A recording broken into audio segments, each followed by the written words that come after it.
इस वीडियो में बेटा हम आपको बताने जा रहे हैं कक्षा 10 में सबसे अधिक पूछे जाने वाला निबंध। टाइटल है यानी पूछा जाता है मेरा प्रिय कवि। इसकी शब्दों की लिमिट होती है 150 से 200 शब्दों तक आपको लिखना होता है, यानी 1 से 1.5 पेज।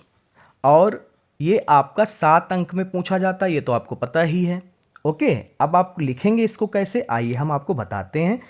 वीडियो शुरू करने से पहले आप सभी से एक रिक्वेस्ट है, अगर और भी ऐसे निबंध आप ढूंढ रहे हैं तो हमारे चैनल की प्लेलिस्ट पर जाइए। निबंध की और पत्र की और प्रार्थना पत्र की हमने एक प्लेलिस्ट बना दी, वहाँ पर जाकर 7 नंबर ये तैयार कर लीजिए अपने, और 4 नंबर आप उसके पत्र और प्रार्थना पत्र के भी तैयार कर लीजिए, ताकि आपसे ये 11 नंबर पूरे हो जाएं।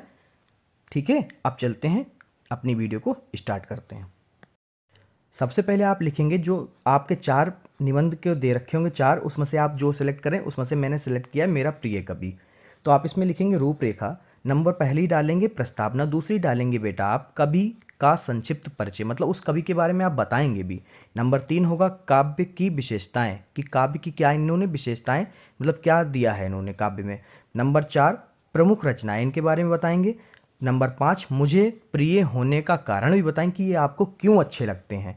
नंबर 6 उपसंहार, मतलब टोटल निष्कर्ष क्या निकल कर आया है, क्या रिजल्ट आपका है। तो हेडिंग आपकी पहली है प्रस्तावना, हमेशा ही रहती है, यानी इंट्रोडक्शन। हिंदी साहित्य में अनेक महान कवि हुए, परंतु मेरे प्रिय कवि रामधारी सिंह दिनकर हैं, यानी आप यहाँ पे लिखेंगे परंतु मेरे प्रिय कवि रामधारी सिंह दिनकर हैं।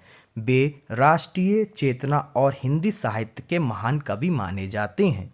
आप अगली हेडिंग डालेंगे बेटा, बिल्कुल ये हेडिंग उसी तरह से डालेंगी जैसे आपकी रूपरेखा डाली होगी। अगली हेडिंग है कवि का संक्षिप्त परिचय। रामधारी सिंह दिनकर का जन्म 23 सितंबर 1908 को बिहार के सिमरिया गांव में हुआ। उन्हें राष्ट्र कवि की उपाधि दी गई। उनकी रचनाओं में देश प्रेम और वीरता की भावना प्रमुख है। काव्य की विशेषताएं, अब इनकी काव्य की विशेषताएं क्या क्या हैं बेटा, वो उसको भी ध्यान दीजिए। दिनकर जी की भाषा सरल, ओजपूर्ण, मतलब ज़्यादा प्रकाश डालने वाली और प्रभावशाली हैं। उनकी कविताएं युवाओं में साहस और देशभक्ति का भाव भर देती हैं।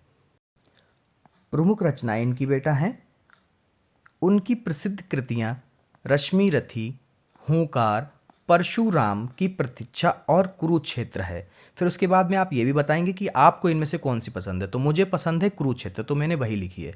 कुरुक्षेत्र विशेष रूप से मुझे अत्यंत प्रिय है। अब उसके बाद में अगली हेडिंग है मुझे प्रिय होने का कारण।